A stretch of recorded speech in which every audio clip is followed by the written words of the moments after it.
Bonsoir à tous, il est 19h, voici les titres de notre journal. Le général de corps d'armée Saïd Chengriha, chef d'état-major de l'armée nationale populaire, a effectué hier une visite de travail d'inspection à l'établissement plateforme des systèmes électroniques à Sidi Bel Abbès, où il a inspecté les unités de production et félicité le personnel. Nous revenons dans ce journal sur les réunions marathon du chef de la diplomatie algérienne Sabri Bourgadoum aux Nations Unies. Nous vous dirons comment les efforts de la diplomatie algérienne ont contribué à trouver un accord de cessez-le-feu.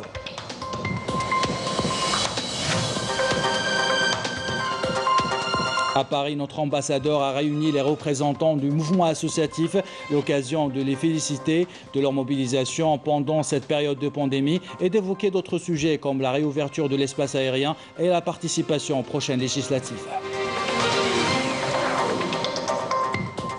La campagne électorale a commencé dans les 4 coins du pays. Nous verrons dans ce journal un résumé des meetings des partis politiques et des candidats indépendants.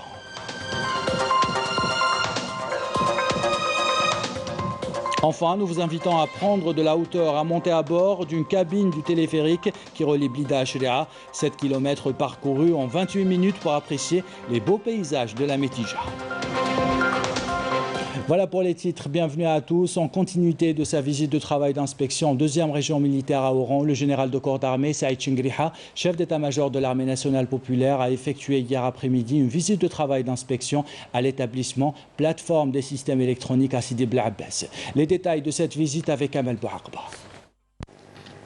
Le général de corps d'armée a suivi un exposé global présenté par le directeur général de l'établissement à travers lequel il a passé en revue le bilan des travaux réalisés et les perspectives de développement des systèmes électroniques. Il a ensuite tenu une rencontre avec les cadres et les personnels de cet établissement industriel important, leur exprimant sa satisfaction de cette visite vers l'un des pôles de la fabrication militaire mis sur pied dans le cadre de l'effort permanent d'être au diapason des évolutions actuelles et en tant que réponse graduelle aux besoins de nos forces armées dans plus d'un domaine. Le général de corps d'armée a inspecté les différentes chaînes de production et s'est enquis de près des divers systèmes électroniques fabriqués au sein de cet établissement industriel prometteur aux normes internationales avant de donner un ensemble d'instructions et de consignes au sujet de l'emploi des méthodes de gestion les plus modernes en veillant à la formation continue des personnels et des employés afin de garantir le bon accomplissement de leur mission et de préserver l'état des équipements modernes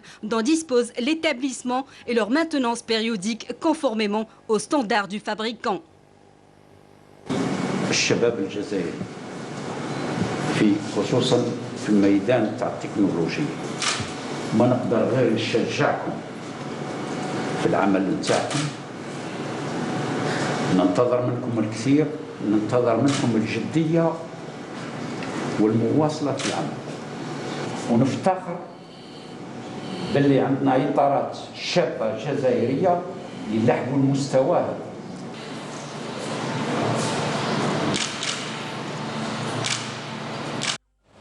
On vous parle dans ce journal des activités du ministre des Affaires étrangères Sabri Bourgadoum. En marge de la réunion d'urgence du Conseil de sécurité de l'ONU, le ministre des Affaires étrangères s'est entretenu avec le secrétaire général de l'ONU, Antonio Guterres, sur les derniers développements dans la région.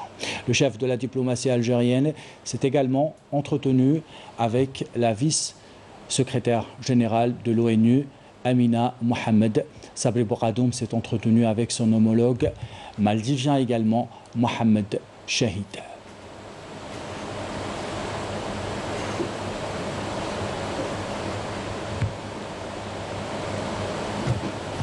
Et les efforts diplomatiques de l'Algérie qui préside le groupe arabe ont fini par payer. Un cessez-le-feu a été annoncé ce matin suite à un marathon diplomatique du ministre des Affaires étrangères Sabri Bourgadoum. Une réunion d'urgence de l'Assemblée générale de l'ONU sur la situation en Palestine a été tenue hier. Plusieurs pays ont salué aujourd'hui cet accord de cessez-le-feu. Les détails avec Amel Bouakba. Le calme est revenu ce vendredi dans la bande de Gaza après l'entrée en vigueur d'un cessez-le-feu qui a mis fin à 11 jours d'agression sanglante de l'occupant sioniste contre les Palestiniens. Une trêve conclue après d'intenses tractations diplomatiques, notamment la démarche commune initiée par l'Algérie au nom du groupe arabe et le Niger au nom de l'Organisation de la coopération islamique.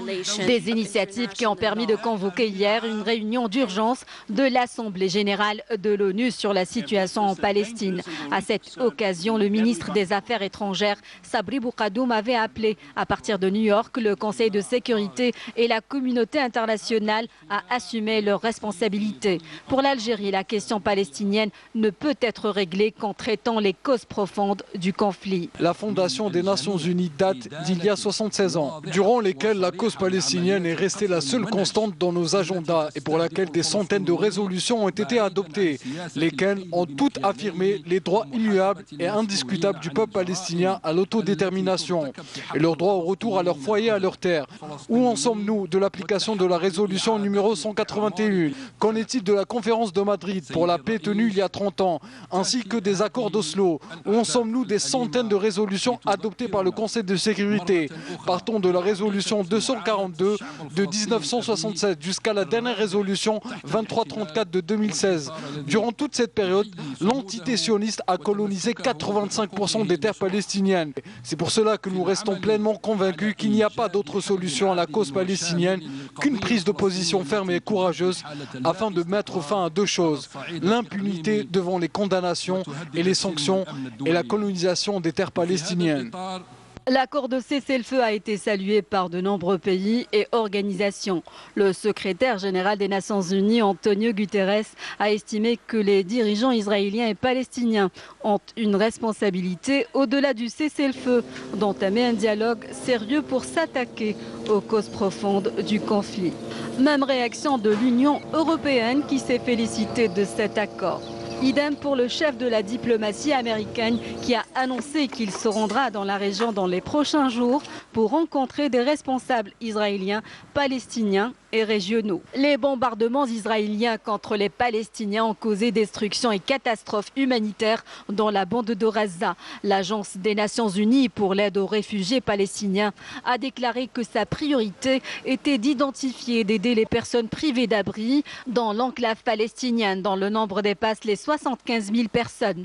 La Chine a annoncé qu'elle fournira une assistance humanitaire d'urgence au gouvernement palestinien le plus vite possible. De son côté, le Conseil des droits de l'homme des Nations Unies tiendra le 27 mai prochain une session extraordinaire à Genève afin d'examiner les atteintes aux droits humains en Palestine. Et sur le terrain, les Palestiniens comptent leurs morts. Plusieurs quartiers à Gaza sont méconnaissables, complètement détruits par les bombardements de l'armée d'occupation israélienne. Le correspondant de la télévision algérienne à Gaza, Wissam Abou Zaid, nous relate ce quotidien difficile. Commentaire Adel Bouhames, lecture Raouf Hamouch. Après l'accalmie, place au constat et recensement des dégâts des bombardements des forces d'occupation israéliennes. Je suis content de voir que mes voisins ont pu survivre à ces bombardements. C'est comme si on était protégés par des anges. Après l'entrée en vigueur du cessez-le-feu, des milliers de déplacés ont pu regagner leur maison, ou du moins ce qui en reste. On était chez nous lorsque les bombardements ont commencé. On a dû quitter notre maison. Même le bétail n'a pas été épargné par les bombardements.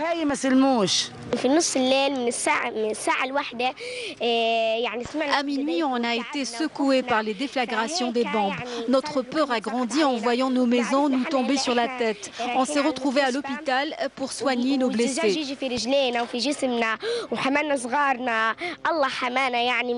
Le bilan macabre de ces attaques ne fait que s'alourdir. Les Palestiniens découvrent l'ampleur de ces dégâts jour après jour. En dépit de ce grand désastre, nous résistons. Nous tenons à dire à l'armée sioniste et à ceux qui la gouvernent, vous avez certes tué nos enfants, mais vous avez permis à une nouvelle génération de découvrir vos crimes. Et c'est cette génération qui prendra notre revanche.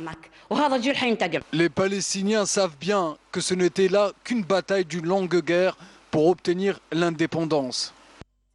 Et selon l'agence de presse palestinienne, les forces d'occupation israéliennes ont procédé aujourd'hui à la fermeture des accès du quartier Sheikh Jarrah al-Quds occupé.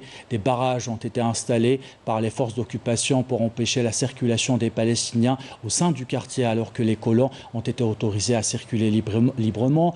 Une tentative d'empêcher la marche hebdomadaire organisée contre les opérations de délogement qui ciblent 12 familles palestiniennes. Et dans la ville d'El Bira, des affrontements opposés des manifestants palestiniens aux forces d'occupation israéliennes. À Paris, l'ambassadeur d'Algérie en France a réuni les représentants des associations et de la société civile, l'occasion de leur rendre hommage pour leur mobilisation pendant cette période de pandémie. Un échange qui a permis également d'évoquer la reprise du trafic aérien entre l'Algérie et la France, qui va bientôt soulager des milliers d'expatriés. Au menu des discussions également, la participation de notre communauté aux prochaines législatives. Correspondant signé à Afef Belouchet. Ils sont venus des 4 coins de la France à l'initiative de l'ambassadeur d'Algérie dans ce pays où ils sont nés pour la plupart, travaillent et élèvent leurs enfants. Mais pas que, ils sont aussi les animateurs de la vie associative algérienne.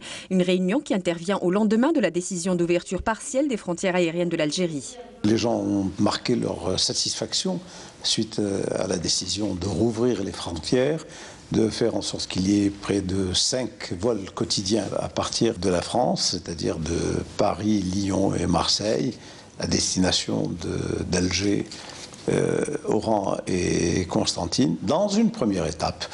Et pourquoi pas étudier la possibilité par la suite de rouvrir encore 2 autres destinations, certainement Lille et Toulouse, et puis côté algérien, pourquoi pas Annaba et Tlemcen.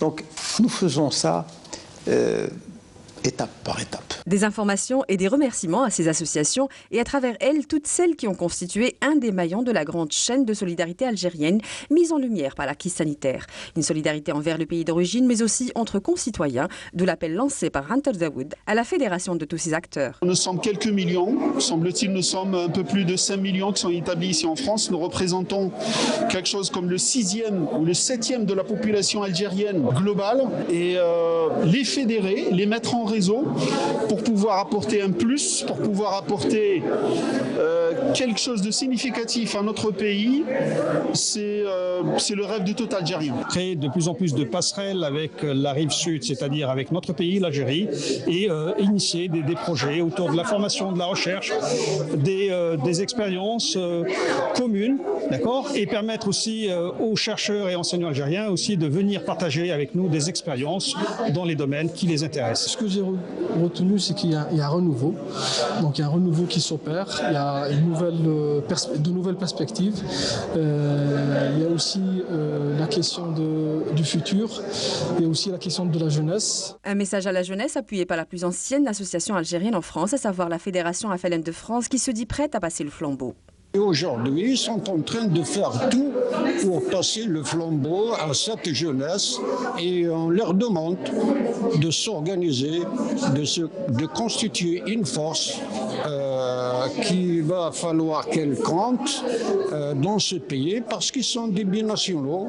L'autre sujet majeur de ce débat interactif est celui dicté par l'actualité politique de l'Algérie. Il fallait qu'on dise à tous ces militants que le moment est venu, que les revendications du Hirak sont plus que jamais prises en considération à la suite de la dissolution de l'Assemblée nationale et que aussi bien les partis que les indépendants peuvent se présenter à ces élections et peuvent avoir leur voix au niveau de la nouvelle hémicycle. L'un des autres axes de ce débat a porté sur la nécessaire politique en faveur du rapprochement administration-citoyen. Des annonces sont d'ailleurs attendues dans les prochaines semaines. Voilà pour cette réunion. Retour en Algérie où la campagne électorale a officiellement démarré hier dans les 58 wilayas du pays. Les premiers meetings ont été organisés. Les candidats indépendants découvrent cet exercice. Les représentants des partis politiques essayent d'élargir leur base électorale. Les détails avec Adel Brahms. À Mascara, le président du Front de la Nouvelle Algérie, Jamal Ben Abdeslam, a affirmé que la participation de son parti à ces élections traduit le souci de sa formation de contribuer à l'édification de la Nouvelle Algérie et à la préservation de sa stabilité. Abdelrazak Moukri, président du mouvement de la Société pour la paix, s'est engagé quant à lui à partir de Ouargla à lancer un large débat avec toute la classe politique en Algérie et à proposer un contrat social impliquant toutes les franges de la société algérienne. De son côté, Taïeb Zitouni, secrétaire général du Rassemblement national démocratique, a indiqué à Alger que la participation de sa formation à ces élections s'inspire de sa conviction que le pays doit se construire sur la base de la légitimité populaire. Depuis Borj Bouarerij, Abdelaziz Bel'id, président du Front Al-Mustaqbel, a souligné la nécessité de choisir de véritables représentants du peuple pour la prochaine Assemblée populaire nationale et que la réussite de la campagne électorale signifie la réussite de l'Algérie.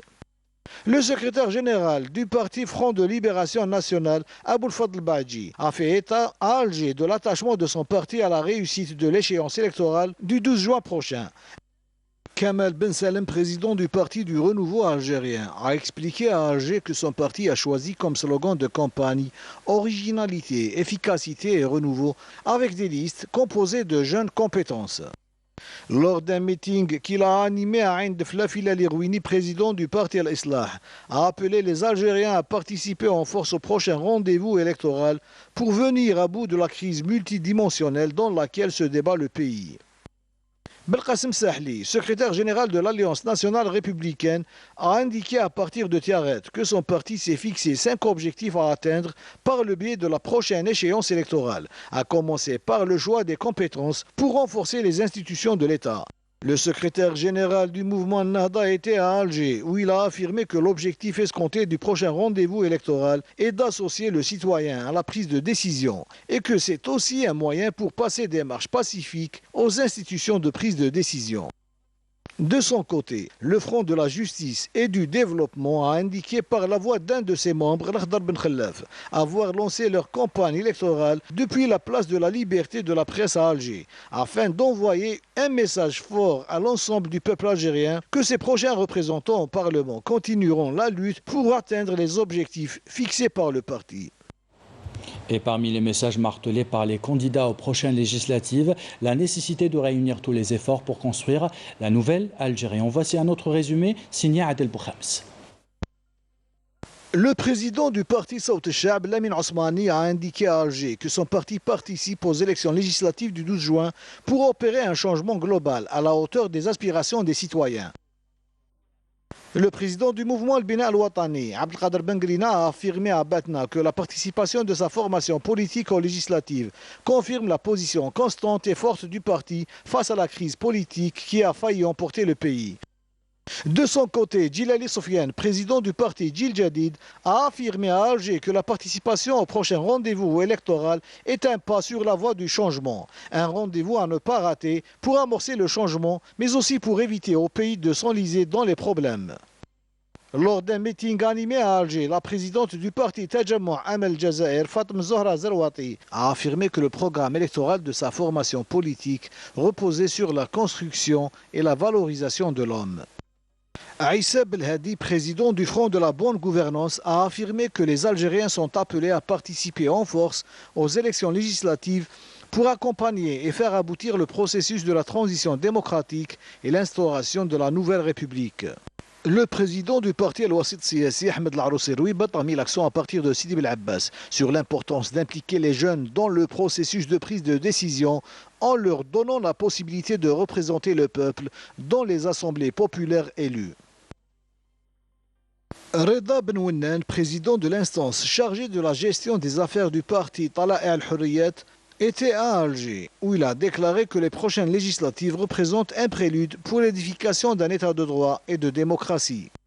Le président du parti Al-Fajr al-Jadid, Tahar Ben Beibesh, s'est dit pour sa part convaincu que la future Assemblée populaire nationale qui sortira des urnes contribuera à renforcer la confiance des citoyens en leurs élus. Djamel Ben Ziadi, président par intérim du Parti de la Liberté et la Justice, était à Alger où il a indiqué que le devoir de patriotisme et la morale dictent à tout un chacun de ne pas perdre de temps pour un changement politique démocratique dans un climat d'entente nationale entre toutes les composantes de l'arène politique. Voilà pour ce résumé. On fait le point maintenant sur la situation sanitaire en Algérie. 278 nouveaux cas confirmés de coronavirus, 164 guérisons et 4 décès ont été enregistrés ces dernières 24 heures selon le ministère de la Santé. Cette information maintenant, l'Institut Pasteur annonce 96 nouveaux cas du variant britannique durant les 2 dernières semaines en Algérie, alors que le nombre des cas du variant indien s'élève à 15 en une semaine. Et sachez que l'Algérie a reçu aujourd'hui à l'aéroport international Ouali Boumediene 758 400 doses de vaccins dans le cadre du système COVAX.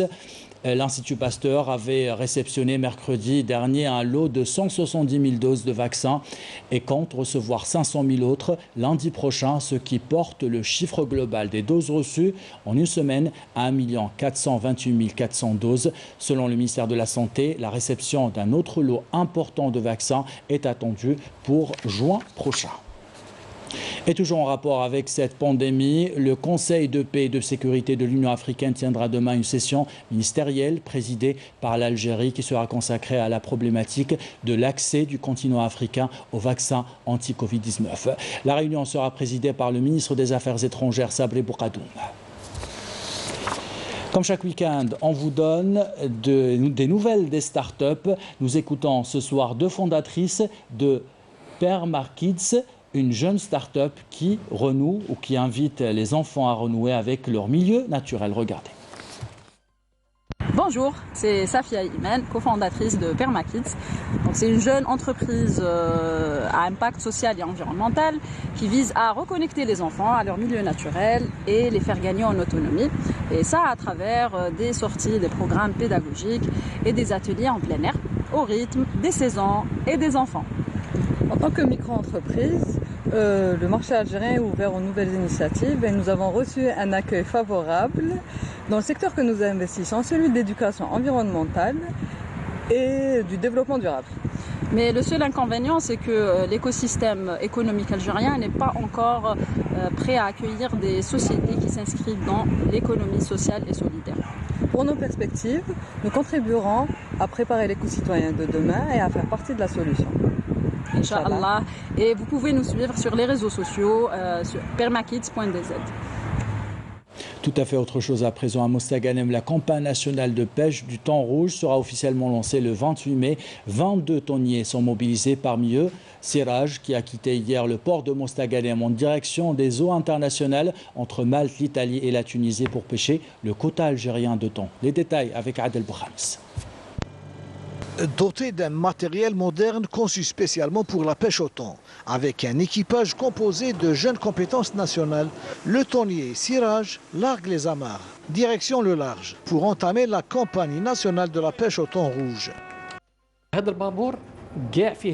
Ce thonier dispose de matériel sophistiqué qui a été acquis récemment. J'ai été formé à l'école de Bousmaïl. Nous avons été formés par des docteurs d'État, des commandants, desquels nous avons appris beaucoup de choses. Notre staff est composé de marins diplômés. L'équipe des marins diplômés. Ce bateau de pêche ne fait pas la sonde uniquement, il participe à la pêche au thon, comme ce fut le cas l'année passée. Cette année, il prendra part à la campagne nationale de pêche au thon qui se déroulera dans les eaux internationales entre Malte, l'Italie et la Tunisie. Afin de booster les investissements dans le secteur de la pêche, plusieurs facilités ont été octroyées par les pouvoirs publics. Nous avons formulé une demande à la direction de la pêche qui nous a accordé son autorisation. Nous avons également bénéficié d'un crédit bancaire pour pouvoir acquérir ce bateau. Nous avons procédé aujourd'hui au lancement de la campagne nationale de la pêche au thon rouge. J'ai saisi cette occasion pour donner des consignes et des orientations aux pêcheurs. Si l'année passée, un quota de plus de 88 tonnes a été accordé pour la wilaya de Mostaganem, cette année, ce sont pas moins de 1650 tonnes qui ont été accordées à l'Algérie par la Commission internationale de préservation des thonidés de l'Atlantique, ICAT. Du sport à présent, avec la 22e journée de championnat de Ligue 1 de football prévue demain, qui devrait être favorable au leader, l'ES Sétif, sommet de réagir à domicile face à l'USM Bel Abbès. La GS Saoura et le MC Oran accueilleront quant à eux le RC Rilzen et l'Olympique de Médéa. Le point avec Linda Tepoul. Battu à Alger par l'USMA, la GS Saoura recevra le RC Relisen avec l'intention de se racheter et reprendre confiance. Le RCR, sanctionné par une défalcation de 3 points pour avoir aligné un joueur suspendu lors de la réception de l'ESS, a reçu un sérieux coup sur le plan psychologique et doit se relever rapidement dès ce déplacement à Béchar. Le MCO, sous la houlette de l'entraîneur Khaireddine Madawi, est considéré actuellement comme l'équipe la plus en forme, en alignant 11 matchs sans défaite, toutes compétitions confondues. La réception de l'Olympique Médéa devrait non seulement permettre aux Oranais de conserver leur série d'invincibilité, mais également rester sur le podium. L'USM Alger, invaincu depuis l'arrivée de l'entraîneur Mounir Zerdoud en mars dernier, évoluera a priori sur du velours à domicile face au Wydad Tlemcen, qui reste sur un surprenant revers à la maison face à l'AS Souchlef. L'Azam, dos au mur après avoir essuyé 4 défaites de rang, n'aura d'autre alternative que de relever la tête à domicile face au Nasr Hussein. En bas du tableau, le NC Magra, 14e au classement, se déplacera à Biskra avec un esprit concurrent pour défier l'ESB. Le NC Magra, sur sa lancée, espère confirmer son réveil, lui qui reste sur une série de 3 victoires. Enfin, la lanterne rouge, le Cap Bourg-Ridge, sera à la de son premier succès de la saison en accueillant la GSM Skikda. Cette 22e journée sera tronquée de 2 matchs, CR Belouizdad GS Kabylie et MC Alger Parado, reportés à une date ultérieure en raison de l'engagement du Chebeb, de la GSK et du Mouloudia en quart de finale des compétitions africaines interclubs. On vous invite à présent à prendre de la hauteur à bord de ce qui fut, il y a encore quelques années, le plus lent téléphérique au monde, Blida Shria. 7 km parcourus en 28 minutes pour apprécier les beaux paysages de la Metija. Un moyen de transport indispensable pour les habitants de Bni Ali, un moyen de promotion touristique pour toute la région. Découverte signée, Siam Kanouch. Elles sont bleues, elles sont numérotées, elles sont attachées non pas à un câble, mais à 2. Elles se balancent entre ciel et terre. Ils sont nombreux à utiliser les télécabines pour arriver tout en haut de Shria. Oui, on monte à Shria. On va passer une belle journée. Il fait beau. On profite du moment que le téléphérique fonctionne.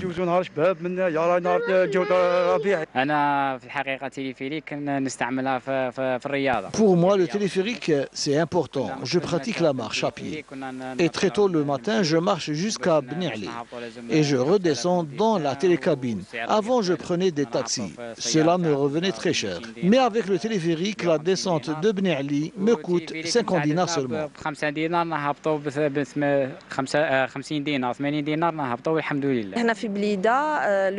Le week-end dernier, où on a reçu plus que 7000 voyageurs et c'était impeccable, c'était en sécurité, en respectant aussi le protocole sanitaire. Nous avons nous-mêmes tenté l'expérience destination Shria en télécabine.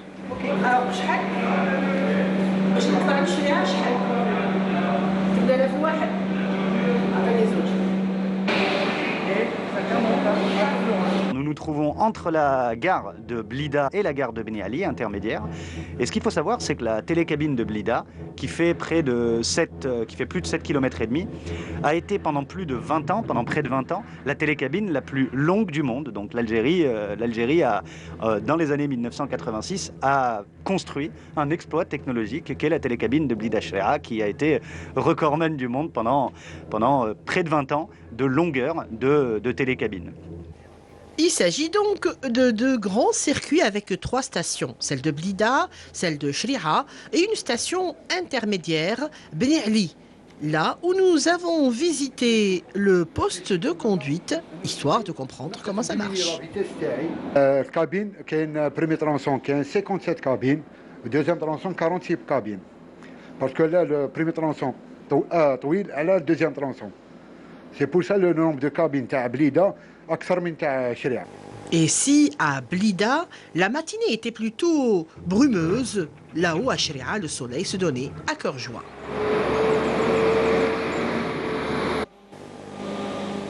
La descente encore plus magique, nous avons même survolé les nuages. Et puis, petit à petit, la Metija s'est dessinée aux horizons.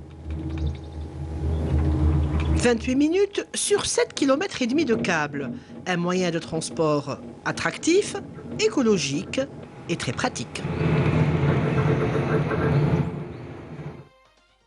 Et avec ces belles images de la Métija, nous arrivons à la fin de ce journal. L'équipe de la rédaction qui l'a préparé, l'équipe technique qui l'a réalisé, vous remercie de l'avoir suivi. Merci pour votre fidélité. Belle soirée.